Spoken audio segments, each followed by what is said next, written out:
we going to go? Which direction? Because you have washed up meatheads here. I mean, that's just a term a lot of people used. You don't have to talk about that, but you can talk about the definition. People looking for competitiveness outside of school or military, and then we can go into that. I mean, let's talk about the definition of washed up meathead. Oh, you want to talk about the definition of washed up meathead? Yeah. Right now? Yeah, Okay. just All right, man.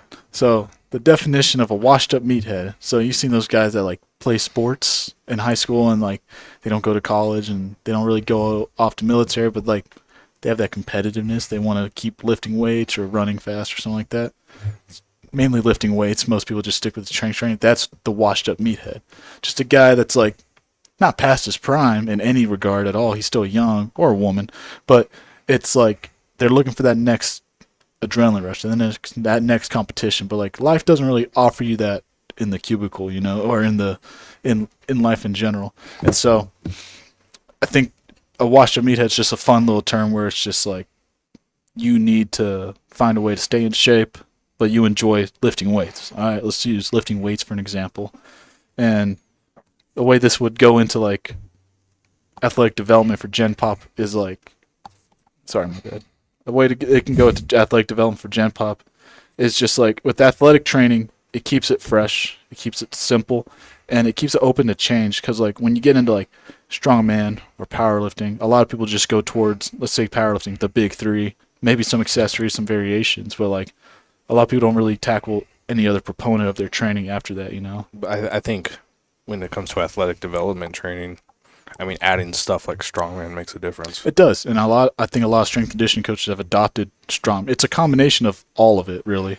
And so it's like you got the 3 power lifts, you know, whatever variations those are, and then you got your strongman. You know, a lot of people do carries or overhead and stuff like that, and then a lot of people need a condition too, and that's a proponent. A lot of, let's use the term meatheads, you know, tend to skip, and so it's adding all those things together into unison. So it's just like, I'm not just lifting weights. I'm also going to be conditioning. I'm probably going to give it its own day or two. You know, some people, they still want to run sprints. And so some people, they dedicate a week to sprints or phases to sprints. I think that's interesting too, because I think it's a big misconception. Cardio kills gains. Yeah, they don't realize it adds so much. Yeah. Talking about workload capacity. Yeah, Your conditioning goes up. You're able to train harder. Well, those people that say cardio kills gains are also the same people that want to work out 6 days a week and wonder why they can't. And it's just like, well, you're not recovering. Your heart's unhealthy.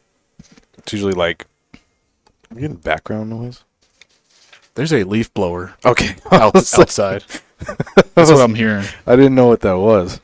But, I mean, just athletic development. When you think athletic development, most people go like sprints, power cleans, squat bench, squat incline stuff. Like that's what most people think about. At least that's what I think about when I first got into like athletic development training. It's like, oh, we got to do a lot of jumps, a lot of sprints. We got to do a lot of power cleans, a lot of explosive training. It's like, it's really not that, it doesn't have to be that complex, you know? Pick some compounds. If you want to get into the Olympic lifts, you can, but like, it's just as easy to pick compounds. It feels like when people think of athletic development training, they think about just explosiveness. Yeah. They think they got to be the next Derrick Henry and just like be super explosive. It's like, well, I think part of that comes from high school football coaches. Oh yeah, that's what they drill into you. You gotta be faster. You gotta get off the ground faster. You gotta jump high. You know, like they drill that into you. But then they're not drilling in the other aspects of like the just general conditioning. No, general conditioning tends to go way out because it's either they get over conditioned and they're fatigued from that, or they get under conditioned and they're tired for most of their sports. So like in football, a lot of coaches are like, let's run sprints until you puke. It's like, well, your body's now destroyed and you got nothing out of it because now your athletes have to recover for 2 weeks. Oh, no, you got to practice in 2 days. Oh, well. That's what I never understood either. Because when I played high school football, all we did was run. Yeah. And then they wondered why we never scored a touchdown. It's like, well, what kind of running did y'all do? Just sprints? We just ran. No, it was just long distance running in pads. Dude, that makes I don't get that. It didn't make any sense. That's such an old school mentality because they're like, well, if you can run a mile faster, you can run faster. It's like, yeah, but my mile time went up. Cool, great, but I'm not running for a mile straight. My sprint time has gone down because I don't know how to sprint now. So And it's like a play lasts what 15 to 20 seconds. Why are we doing? probably even less than that, man. It's like we're not even training the way we need to train with rest times and everything. Because like there's a way to condition with that is very, let's use the word sport specific. You know, nothing's as specific as the sport itself. Yeah. Obviously, and so that's the thing. Like a lot of coaches are really obsessed with sport specific. You know, that's why you see that Bosu ball training, and then you see all the like over unstabilized training. You know, a lot of people doing like overhead snatch grip, Bulgarian split squats. It's like, well, they can't load that heavy enough, dude. All they're worrying about is not falling over. You know, like you're not getting anything out of that. So sticking to the basics, keeping it simple is like the easiest thing for like athletic development. Is like a back squat can go so far. You want to improve on the back squat, do a front squat or a Zercher squat. You know, it's super easy. But a lot of people, going back to conditioning, they don't really know, or like even speed training. I want my players to be faster. They don't really know the basics of speed training, where it's a lot like strength training in general. Start with some, it probably is the opposite, where you start with lower volume and build up volume, as in like, I'm not talking about like 10 to 15, 20 rep sets of like a 100 meter dash, but like maybe the athlete's body can only handle a 100 yard, a couple 100-yard dashes or a couple 40-yard dashes all out, you know? Yeah. And then they're like, well, we need to get this done, so keep going back to back to back. It's like, well, now that's conditioning. It's like powerlifting in a single lift. You want the full rest, right? Same thing with sprints. You get full rest between sprints, whatever that is. Whether you're unconditioned to sprints or not, you gotta rest in between those all-out efforts. And so it's like, well, we're gonna do 30-yard dashes. We're gonna do 5 to 8 of those. And what a lot of coaches should implement is like perfection into those reps. So it's like the goal is 10 sets of 20-yard dashes. You know, that's not a lot in terms of yardage covered. Mm-hmm. Like 10, 20-yard dashes is not a lot. But every dash needs to count. Needs to be perfect. You need to be hands behind the line. It's similar to like powerlifting. Like what I tell a lot of my clients, which is like treat every rep. Yes, treat like, every rep the same, and it builds discipline. And so it's really easy to get lazy. It is. And so like with sprint training, like it's really easy to get lazy or to botch some reps or like to go half-ass. Like, oh, coach told us to go 70%. We're only giving 70% effort. You know, in terms of lifting, 70% is your intensity. Like that's what's on the bar. Yeah. But like you need to give 100% every time. And then so if it's like, oh, it's not this is not a competition rep, why would I give it 100%? It's like, well, that's what builds you to be game day ready, you know, for competition ready, you know. So I mean, it's building up that's also just kind of having that athletic mindset. yeah. And I think a lot of people need that kind of discipline in their lives. So that's why a lot of people look for like the gym after that, or like that's why they gravitate towards powerlifting or strongman or even Olympic lifting. It's just a little bit, you don't have to run, you know, you don't have to run gassers and die. But I mean, lifting weights I think is super available around the nation. You know, there's always gyms, there's always weights at these gyms. And so now there's this 3 strength sports. How many of them have sandbags? Not a lot. How many of them have, you know, Olympic lifting and bumper plates? Not a lot. Oh, look, I can power lift though, you know, so like that's where a lot of people gravitate towards it seems powerlifting. like, I mean, over the course of the past like 10 years, powerlifting has blown up a lot more. Oh yeah. And I think it's just accessibility. It's super. That's the appeal of it. A lot of people want to be like powerlifting so hard. It's like no. It's like the appeal of powerlifting is that like literally anybody can do it. You can be great at it, exceptional at it. That's cool. That's awesome. But like the best thing about powerlifting is that anybody can do it. I've seen vets do it. I've seen people with one limb do it. You know, like you can do it. But that's where the issue of people think they can skip out on the conditioning aspect. They can skip out on all the actual athletic training involved. Because they hyper specify on powerlifting, a sport that doesn't pay you at all. If anything, you lose money doing it. Like, why are you hyper specifying in this thing? You know, like cover all your bases, man. You know, make sure your heart's healthy too. Make sure your blood pressure is not super high. You know, you know, a lot of people they're like, oh, if I'm more purple, that means I'm stronger, right? It's like, oh, calm down. That's that old school mindset. That's that old West Side. There definitely is a change. You see a lot of people adding more volume, adding more like shorter rest times and stuff. Like into the strength training? Yeah. Yeah. But I think that comes with like experience, because most newer people tend to take that extra rest time instead of trying to build up the conditioning aspect. Yeah, and I mean, there's so many ways to build up conditioning. It's like we could add more reps, more sets, more weights, or less rest time. You know, you could do all that stuff. 3x10, 6-second rest, 5x5, 5-minute rest. You know, like just reduce the rest. Depends on what you want out of it. Does it really matter what weight you're lifting? You probably can do more reps then. Does the weight you're doing matter? Well, let's do more sets and reduce the reps. You know, let's do clusters and stuff like that. You know, and so cluster sets are a really great example of like conditioning for powerlifting, because a lot of first reps, not a lot of rest, and you can just the weight's not heavy, but it's heavier than if you did like a 3x10. And so a 3x10 is probably like for somebody that's like completely out of shape and just needs to get to the gym, and you probably won't start them off a 60-second rest, but like they need that repetition. They need 30 total reps, and they probably don't have that much mental capacity to, you know, go through 10 sets of 3. So Yeah. let's do 3 sets of 10, same amount of reps, less weight. You're a beginner, so you need less weight. It makes it simple. So it's going through modalities like that too, for like, how can we condition this guy? You know, it's like CNS conditioning, you know, for powerlifting. You know, you need a heavy weight on your back if you want to be good at powerlifting. You know, you got to get used to it. Whether it's a single or a double or a triple, you got to start adding that weight. I know Westside's big on like overload, because could you squat 1,200 pounds 3 weeks out and then do it again and the next week and the next week? No, that's why they overload. You know, reduce the bottom stress and then just overload at the top, you know. And then your body's adapting to it. Yeah, and at least you're not as scared when you actually get under the straight weight, you know. Yeah, it's you pick it up and you're like, oh, I've already felt this before. Yeah.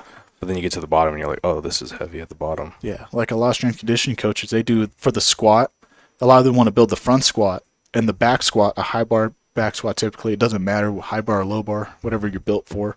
But that back squat is the overload for the front squat, and they want to build the front squat more than anything. Typically, they say it's a more athletic squat stance. So, Do you believe that? it has its benefits. There's not really an athletic squat stance. I don't think there's one that's better than the other. It's whatever appeals to you. You know, does this athlete need to build trunk stability? Front squats would be great, you know. Is this athlete hyper anterior loaded? You might need to put them on a low bar back squat. See, that's the issue, is I think a lot of newer people or people that watch the meatheads coming from a sport background, Yeah. they're anterior loaded. Oh, yeah. Most people are definitely anterior loaded. So putting them on tons of front squats, I think only causes issues down the line. Yeah, you think you're fixing a weakness. It's like, no, dude. You're enforcing a bad habit. Yeah. You know. And I think we had that problem when I first got here too. I probably still am very anteriorly dominant. Like although I still deadlift about the same as I squat, that ratio's off. You know, that's not supposed to happen. So it's like I think I need to build up my posterior better. And so instead of doing like a bunch more front squats or anything else, like I've added a lot more hinging movements, you know, build up that posterior chain. So that's another thing, like in athletic training, a good athletic program really builds off the posterior chain. So you see a lot more coaches implementing, they don't have machines on a lot of strength conditioning weight rooms, so they'll add in like Nordic curls or GHRs or something like that. GHDs, I don't know what you call them. GHRs. So they'll add in a lot of those to get the hamstring in. And it's crazy. We're kind of getting into that bell curve for strength conditioning where everybody's discovering you want to be faster, we should sprint more. Because a lot of people are like, well, if we do this French complex, this French contrast training where you squat heavy, squat lighter but faster, and then do a jump, you know, we'll make our athletes faster. It's like, well, your athletes aren't sprinting, so not only are they getting slower, they also are probably getting hamstring injuries from not running at all. You know, so it seems like there's always people trying to find the shortcut instead of just sticking to. There is no shortcut. You know, like you want to get faster, you're gonna have to sprint, and you're gonna have to periodize that sprint to make sure like you kind of peak for that for the season. You know, peaking for a season's hard because as a powerlifter you think peaking for one meet one day, but there's not really a peak for an athletic season. You know, you test out when you need to test out. Your parameters are the school year really, and the season and the dates and stuff like that. So it's like, well, we're gonna peak before our off season's over, and whatever we end with, you can use those parameters to dial in, like, hey, our front squats went up, but our sprints were slower. Okay, well, maybe we dial back the intensity on the squats, or we up the intensity with the high bar squat or something, you know, or, you know, that's what you got to plug in those holes. And so back to the posterior chain, a lot of coaches are implementing hinges now. They're getting away from the deadlifts being scary now. A lot of them are sprinting more casually now. And so I think that's a big involvement in like how athletics are getting better now is there's less fear mongering amongst all the movement patterns. Well, and it's like, well, if your athlete sucks bending over, maybe you should work on them bending over and picking stuff up. Well, it seems like for the longest time, yeah, they were scared of any sort of hinge movement. Yeah, because they were afraid of it loading the back. it was all lower back fear mongering. Where But then you like figured out like this guy. They slowly implemented with trap bar with the weights over your center of gravity better, Yeah. so you should be able. Then people just realized like it's just a squat really, and then it wasn't really until like high schools, underdeveloped high schools that don't have underfunded high schools that don't have the funding to invest in more trap bars. You know, they have a barbell. You know, most high schools, middle schools, even in Texas, like your program is squat, bench, incline bench. You know, a lot of them don't have bumper plates to do Olympic lifts, so like they just squat. And so it's like, well, how do we develop this other thing? You know, this whole backside of our Yeah. body. We're gonna have to deadlift. We're gonna have to deadlift. You know, there's no way around it. Now, a lot of them go the safer route, quote unquote safer, because it's less loaded with like RDLs or something like that. But it's still a hinge. But I think that's a lot of people are getting back into hinging again because they're like, well, our athletes are getting faster and they're healthier and they're not tearing as many ACLs See, and that we're was- sprinting more. Being so front loaded is what was causing so many issues. Yeah. And it's not just being front loaded, but just like since you're not working that at all, you're weak. Now you're weak. Those areas are more vulnerable than if you were to work them and actually adapt them. Think to about a something. sprint. When you're sprinting, you're not really using your quads as much. Your quads just push you off. Yeah. Into extent. I mean, there's extension, there's flexion, there's all that other stuff, propulsion and all that. And it's always the cuts that get people. And there's always the freak injury. You know, a 350-pound lineman lands on. There's no injury prevention for something. You can't bulletproof a body part and expect things like that to just, Yeah. I'm fine now. You know, so yeah, no, like in terms of a sprint, it's a lot of hamstring and quad activation, a lot of push pull from both of them. And so only developing one side, this side's so much stronger in that you can push more. It's like you can push harder. Remember I told you about shooting a cannon from a dinghy?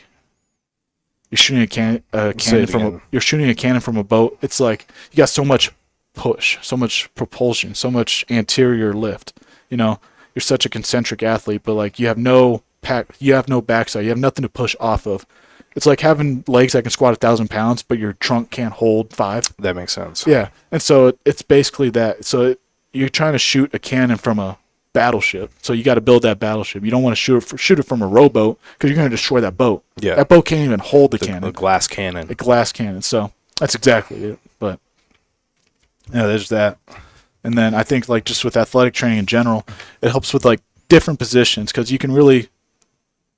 I think conjugate for athletic development is such a big deal because you're not only working different movements, but like if you want to get into nitty gritty, there's like shin angles, there's arm angles, there's so many angles you can hit that you can push hard. And the best thing about conjugate is that you can push those variations hard 1 week, do another variation in another 2 or 3 weeks, and still be pushing hard and not have to deload because you can just keep going. Let's talk about like the idea of being athletic, meaning you're not just good at one thing.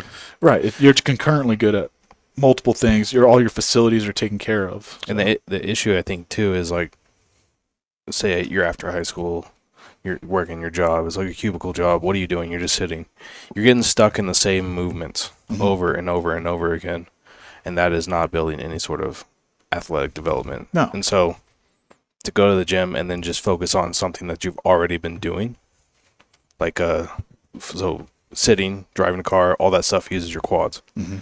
So to go to the gym and then just do front squats. And just bury your quads some more. Yeah, instead of building up the posterior chain, the rest of your body, all the stuff that you've been missing. Mhm. So that's why I think you're right. Conjugate would be like a great thing for that.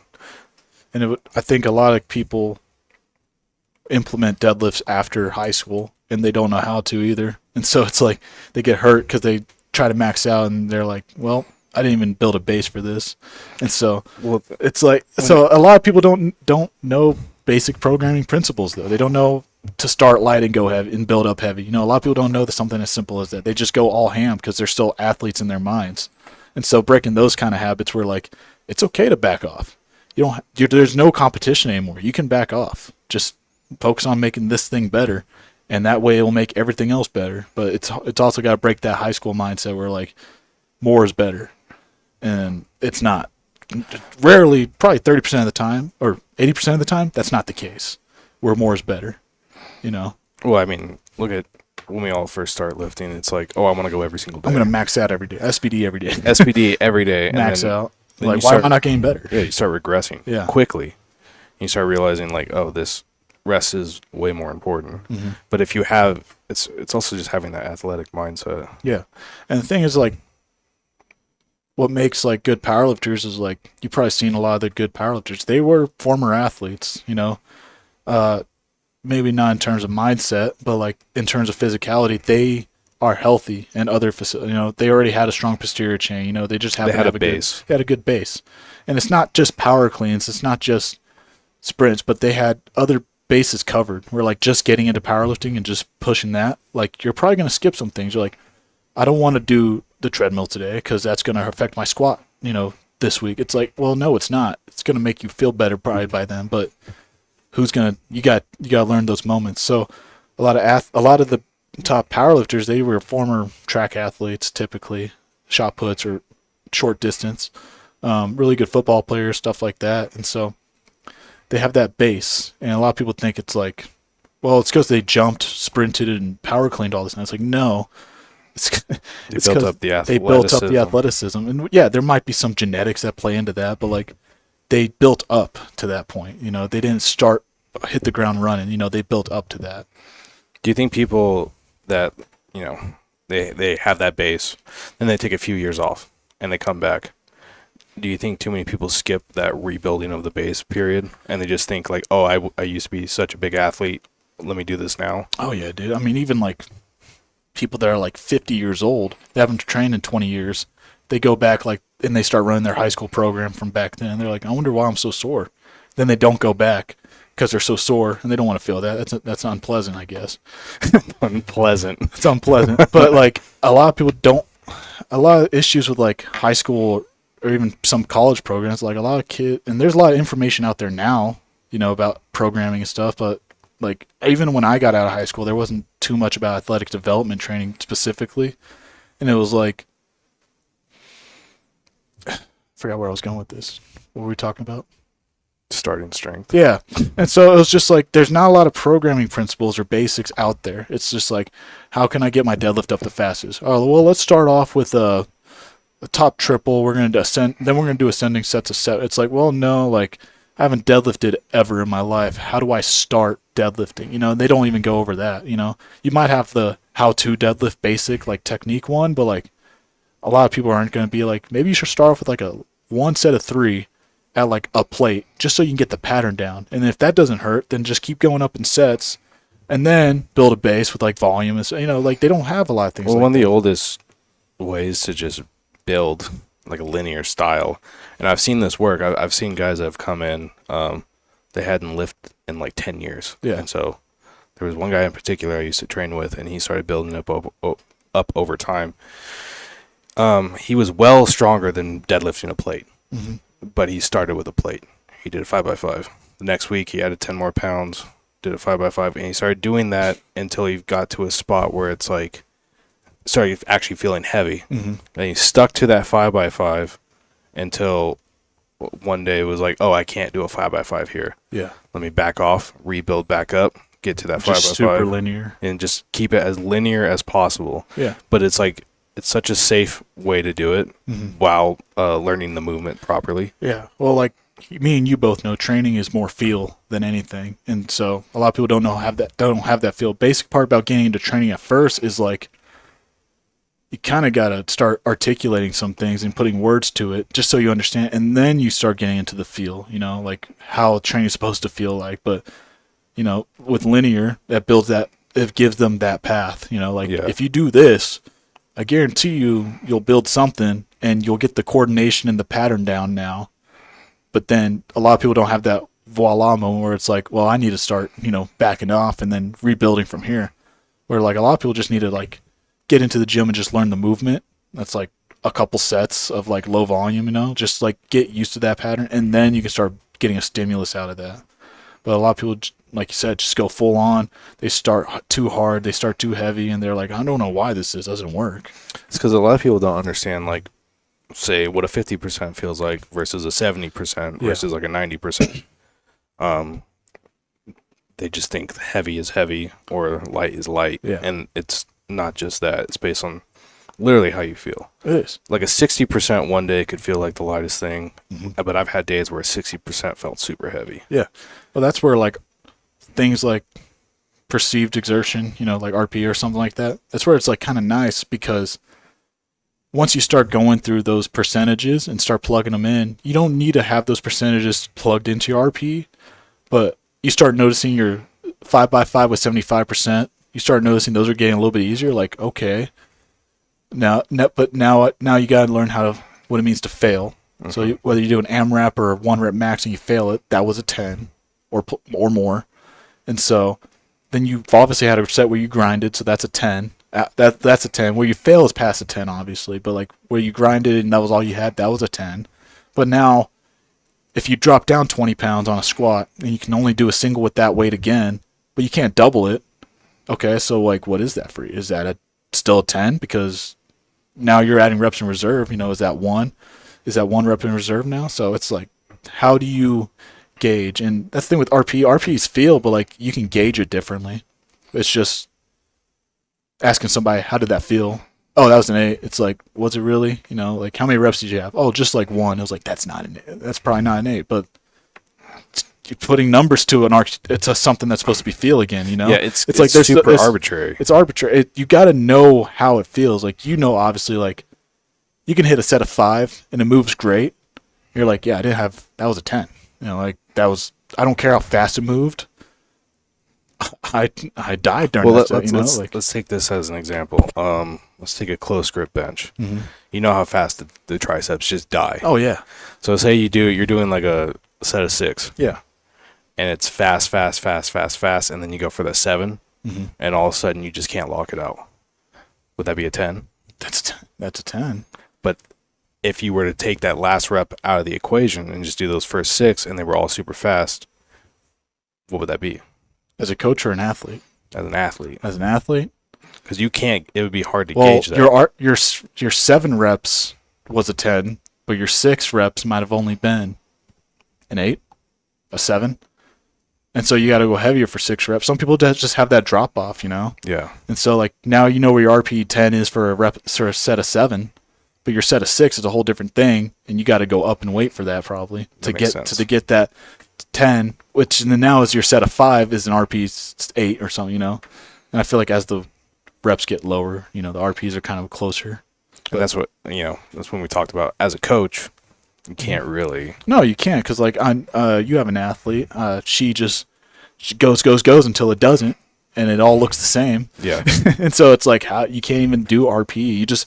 But you have that relationship, and that's what makes a coach valuable. Is you have that relationship to that athlete, and you can just tell her it's like, hey, we only have 10 keys, or when it moves the same with the PR. You're like, you had 20 more keys. Like. I don't care how it looks. I don't care how it feels, because I know when you're about to fail. You can tell whether it's a technical breakdown or a slight shift in bar speed or even just their demeanor. Mm-hmm. Like you have that. You have those tools though. That's where building a relationship with an athlete is very valuable in person. Do you think it's like integral for some people to just get a coach? And I say that because there are people that go to the gym and they're there for a very long time. Yeah. And they still they have trouble self-regulating still. Whether it's a coach, a mentor, or just a buddy that's been doing it for a while, I think those are 3 things you can get away with. And yeah, it doesn't necessarily have to be a coach. It just has to be someone that has an You need somebody that knows how to train. Like if a newbie came in and he started training with both of us, I think he learned a lot of valuable lessons and even just develop mentally a little bit faster, because not the things it's not like we're holding his hand and telling him what to do, but I think he'll see how we handle ourselves and how we push it. And it's like, well, I need to look for these things. That makes sense. Because, like, I used to always say, like, the first 3 to 4 years, if you do it solo, are complete bullshit. Yeah. Like, you really think you know what you're doing? You don't know You think shit. you got it locked in? Yeah. And those first 3 to 4 years are usually, like, you make all your newbie gains, and Yeah. then you get in your head, like, oh, this is the way to do it. This is easy. And then you start hitting that plateau, when, in actuality, it's just begun. Yeah. No, for sure. I mean, like, I'm a big advocate of, like, if you're going to go to the gym, find a friend that already does go to the gym and just go with him. No matter what level he is, he has more experience than you. It's that old saying, it's like, if you're not the strongest in the room, you're not getting better. Or Yeah. if you are the strongest in the room, you're not getting better. It's like, you got to find people that either push you or people that are stronger than you. And just, like, whether it's a motivational, extrinsic or intrinsic motivation, you just got to learn. You're going to learn, how does this guy do this? Why does he do this? And then that's another tool for you. And then you go train with somebody else. Maybe they're stronger. Maybe they're weaker. But I think, like, if me and you were training and some new guy is like, hey, I've never touched a weight before, can I work out with you? I'll be like, hell yeah. And, like, I think his first, like, 5 years would be so instrumental. Just having those kinds of friends around or those kinds of mentors around would be so nice. That's what a lot of people miss. They think they can do it themselves, and it's like, well, there's so many internet articles that can do it, and it's like, well, I mean, you're looking at all these different resources, and you don't know which sure, ones are right. there are way more resources now. Yeah. And there's a lot of good information. But then I always think about, like, I always bring it up, InSons, Yeah, it's which like was like a big popular thing on Reddit. it was like this below average powerlifter made a program, and everybody followed it like it was the Bible. It's like, well, what do you? Him and his 1,100-pound total. Yeah, it's like at like 200 pounds, and it's like, And- why did you take advice from this guy? Well, it was free. It was like, well, doesn't mean it's good. Yeah. And I feel like it was just like a variation of like strong lifts or starting strength or something like that. And so I guess, like, if you are a new lifter listening to this, I did take some notes about implementing, not just athletic training, but like just training in general. Look at things like exercise order. A lot of people don't know, like, you start with compounds and then you work your way down to, and it depends on, like, let's say you're squatting and benching one day, well, what's supposed to be the heavy lift? Your bench? You're probably going to want to bench before you squat. Doesn't matter. But then the next week you're like, oh, I want to focus on squat more than bench. Well, then squat first. What's the most important to you, to your goals right now? And if you don't have any goals and you just want to do it, then choose the one that's more neurologically demanding. A squat's more demanding for the brain than a bench press. See, that's interesting. You bring up exercise order because I still remember when I really first started lifting. Yeah. I had it in my mind that you save the heaviest, hardest lift for the end. Really? Because it was like, in my mind, it was like, okay, that's what's gonna tire me out the most. Yeah. So I need to do all my other stuff first and then do that. So I can push these other things harder. Yeah. I mean, a lot of people say that, like, if you skip biceps or abs, they put it in the beginning. And it's like, well, maybe just put it after the compound, And that Yeah. way it's out of the way and they can do the other variations after that. But, I mean, I know that's a bodybuilding thing. They save, like, compounds for last just to completely get that little bit out. A lot of them do compounds first, just the pre-fatigue, the isolated muscles and stuff like that. I think a lot of people, like, for back days, live bodybuilders, they'll do, like, a lat pullover machine, just, like, absolutely fry their lats, and then, like, hit a row after that, and just that way. But I would say that's because it's a different sport. That's just pure hypertrophy. Yeah, that's a pure Yeah. hypertrophy reason. You're But, not- like, you're in not- terms of sport, though, I mean, you could just, in terms of sport and performance, you gotta go with, like, typically whatever the goal is, and then neurological demand. It's like, because most people, you don't squat into a power clean. You power clean into squat, because power clean takes a lot more skill and mental, effort than it does a back squat. Yeah. And so going from, like, a power doing, like, a lot of people don't have, like, time either. So if, like, you want to do an athletic development training and you're short on time, do, like, a snatch high pull for until you can't, add more weight. Then go to power clean until you can't add more weight, and then start squatting, and then at the end you deadlift. Like, that's like 4 exercises. You don't leave the same platform, especially if it's one of those Olympic platforms with the platform built on the rack.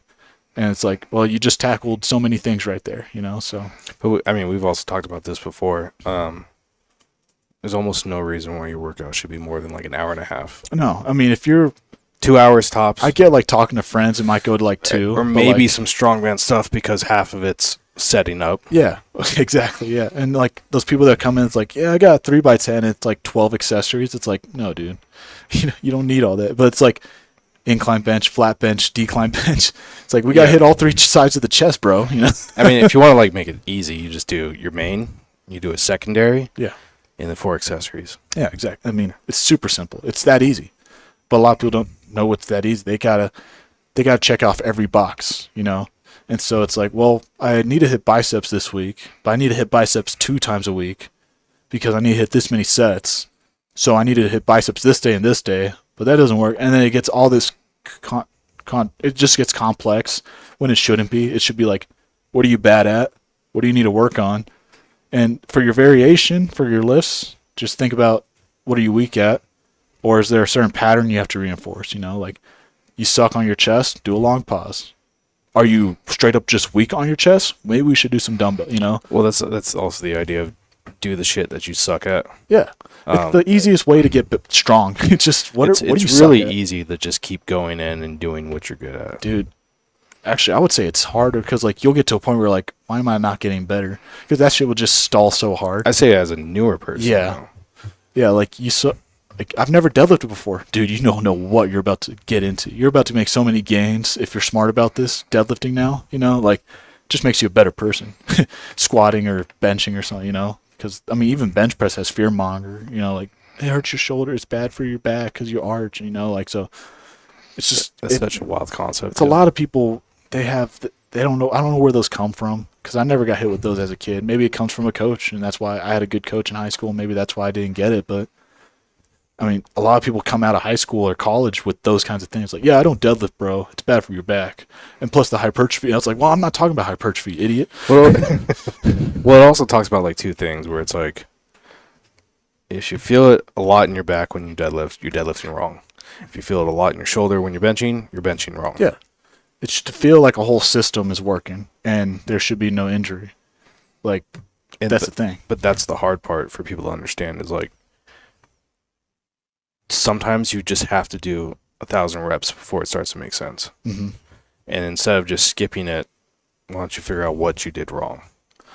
Instead of like just trying to abandon it completely. Yeah. Well, this hurts my back. I'm not going to do it again. It's like, well, there's a reason it hurts. It also hurts because you're going 100% every single time. And you're squatting the barbell off the ground. Why don't you just check the ego for a second? Yeah. Do 135 and then see what feels good. Well, I think another thing a lot of newer lifters don't know is like there's different ways to do these exercises. You know, there's a deadlift, okay? Now, most people might go in and start squatting off the ground. They know squat usually before they deadlift, okay? Well, they don't know that they can set their hips higher. You know, they don't know that their feet can be closer. You know, so it's like... Didn't we talk about this where it's if people learn to deadlift first, they can squat better? They would have squatted better. I think so, because like people want to bring squat into deadlift, and that can just mess your life up forever. It's not. Yeah. But learning to hinge, it's the hinge. I think I think it was the hinge. That's what it boils down to. And so like, because a lot of people squat and they go straight down, a lot of knee flexion, and like there's nothing particularly bad about that. But most people are not built to just flex their knees and hit depth. Yeah. You know, you probably need to set your hips back a little bit too, and then bend your knees, or at the same time. You know, it depends on the lifter. So learning to hinge first, I think. So I think hinging is such an athletic movement. It's such a simple thing, but it's something so many people miss. And it's like, well, look at this athlete. Look what he can do. It's like, he can bend his hips. Good. Because this athlete can't bend over. He can just squat. You know, like. But that's like, for some people it's natural. For some it's not. Yeah. Like the idea of just hinging. Mm-hmm. I don't think hinging was natural for me. I came from a power clean front squat high school background. And then when I got to Midland or college, like, I was like, well, your hips need to go back. I'm like, what do you mean? My hips need to be higher. I need to use my hamstrings. What? I'm just like squatting this weight. No, it's not what it is. You know, so learning those things. I mean, that's what I learned the hard way too. Yeah. Like when I first started deadlifting, I was like, oh. Why do you think people learn to squat before they hit? Just because. Why they learn to squat before they deadlift? Because like in terms of like life, I get athletic development if somebody's like putting it in your face first, but like in terms of life, I mean, you ever picked up a box? I guess they tell you to squat tell into you a to box. squat. They tell, But I guess okay. if that's in everyday life, that makes sense. Like you gotta squat everything up. Look at like a child. Yeah. Children are naturally good squatters Yeah. because they hinge back. Yeah. You ever there's seen? plenty of reasons why children are naturally good squatters. Well, okay? I mean, yeah. Their heads are twice the size of their body. I hope their counterweight can hold everything else, But then where do we lose that? Well, I think our body develops. Our head is as a baby is twice the size of our body. It's huge. You've seen the size of a baby's head compared to its body. And when its head's over here, its body can push back. It's a counterweight. So that's why babies can squat more or squat more efficiently. But like as we lose that, we don't have that counterweight. And so we have to actually use our stabilizing muscles, a hip or a hamstring or a quad to actually like squat down. And another thing with that is like our lifestyle. We sit at this angle a lot, constantly.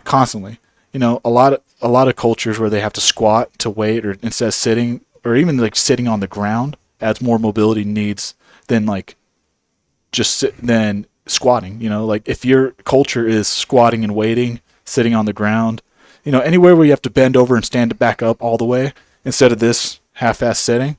Because you're stuck here 8 hours a day in school. Then you're stuck here 8 hours a day for work. And then you're stuck here. And then you squat this high. You wonder why your hips can't go lower because they're stuck here your whole life. That makes sense. And so I think it's a lifestyle thing. You're also, when you're sitting in a car, you're stuck there.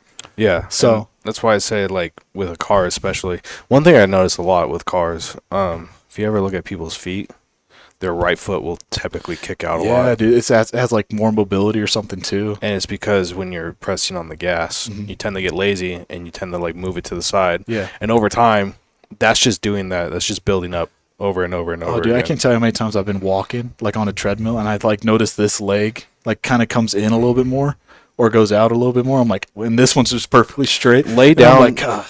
Lay down flat on your bed and just let your legs rest. Just look at them. And you'll see one foot will probably be straight and the other one's going to be a little bit cocked. Yeah, but I ain't finna be one of those fools that uses both legs to drive. Yeah, that doesn't make sense. I know people like that too. What if they had like buttons behind the steering wheel? That'd be nice. Like gas, brake. I think that'd be dangerous. That would be very dangerous. Anyway, but I think that's where we lose our ability to squat. Like I say, in some cultures, like East Asian cultures, they squat. They wait for bus stops. They squat. They sit. In other cultures, like even in Europe, they might not necessarily squat, but they sit in parks. They sit on benches that are lower or grounds that are lower. And how do you get down there? Well, you're gonna have to squat somehow to get down there. You can bend over and kind of go from the side, I guess. But like most of them just kind of squat, then they sit. Yeah, but I guess it's that. we don't have access to stuff like that. Most of our chairs stop our hips from here, not even 90 degrees, a little bit higher. And so I think we just lose it with our lifestyle, an American type lifestyle, a sedentary lifestyle. Unless you have a couch that helps you develop a full squat, you're not really going to learn that.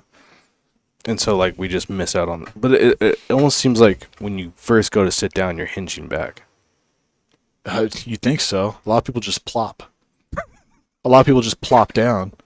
So like you're not even getting the little stabilization work you get when sitting down. Most people just fall into chairs. I guess that's true. Because then you think about it, like if you were to ask a person who never really lifted to squat, the first thing they're going to do is go on their toes. Yeah. Yeah. I mean, there could be mobility reasons, but yeah, it's just the easiest way to get into a squat. I mean, even getting into this chair, I like prop myself up with my quads and then I plop. Okay. And when you're sitting on a couch, you plop. Hear those kids that scoot all the way across the room when they sit down? They're just plopping. You're not stabilizing your way to sit down. You're not squatting to sit down. You're literally just falling and something's catching you. There's no work there.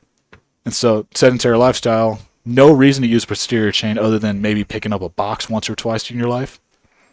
I guess that's where the idea of like athletic development comes in as a kid. That's where it needs to come in because obviously sports in America, it's kind of glorified, there's the pride, there's the money and everything, but it was just a way to because schools used to have like fitness requirements, like you had to do push-ups and pull-ups and you had to do these monkey bars, they had these physical tests back in like the 50s, I think, or 40s, getting ready for the Cold War, But athletic development as a youth is so important because, like, especially nowadays where they're like kids are just sitting at home playing video games.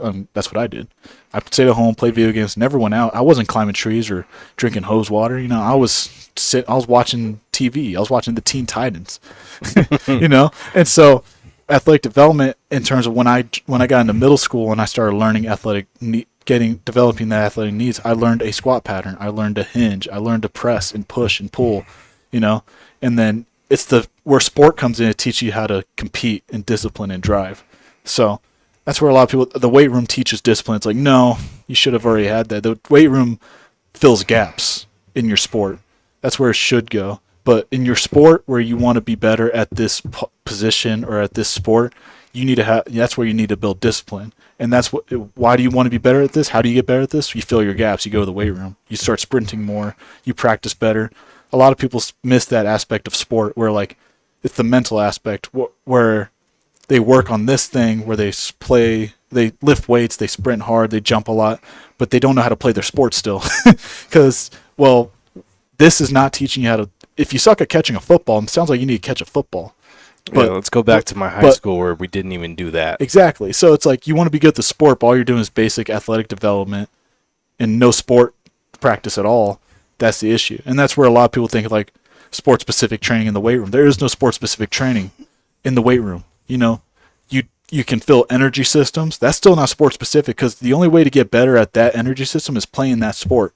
There's a very few ways you can get better at recovering between plays in football rather than playing football. Because, yeah, I can go all-out effort in the weight room and then rest and then go all-out effort, but I'm not hitting anybody. I'm not holding another person's body weight or carrying a ball. I guess that's where competition comes in. But that goes to specific sports. I mean, like, what other sport? Like golf? Well, I mean, I would say, like, there's certain sports where in the weight room. Like what? Weight room sports. Like strength sports? Yeah. That's a strength sport. I'm talking about athletic sports.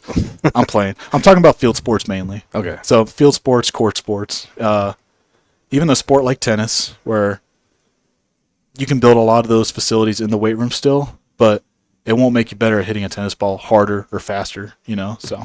But then that boils down to, like, technique work. Sport work, yeah. Skill. Yeah. Like, a defensive lineman in football can get better off with some strength work and some speed work, but if they don't know how to get off a block, they're a bad defensive lineman. That's skill. I guess you can almost, like, apply it to stuff like jiu-jitsu. Yeah. Or, like, mixed martial arts. Many guys, they can be super strong. They just don't know how to use it. But, yeah, if you don't have the technique or the skill, you're just throwing that weight around. Somebody else is going to be way better at it. Yeah, somebody knows how to use your strength against you. Yeah. know? Imagine, like, you got somebody that was just as strong as, like, Peyton at the gym, and you taught him how to throw people properly, and he'd just be a devastating. He has strength, athleticism, and he can throw people. Like, he has the skill. He has the all around. So, like, you can't have one or the other. A lot of people hyper specify in sport. That's why you get a lot of these moms and dads putting their kids in baseball camps and all these, like, summer leagues and all these football camps, but it's like your son's not fast. Your son can probably, like, grip and rip a bunch of, like, people on the field, or maybe they can throw a football really well, but your son gets gassed. So that's where you need to fill gaps. Where you want to fill, you're not just filling gaps, you're kind of compensating in the weight room for a lack of athletics talent. Now you're just as cool. You maybe this athletic athlete that might get through college football, but you want to go up to the next level, or high school football. You want to go up to the next level. You got to be kind of smart. You got to kind of know the game.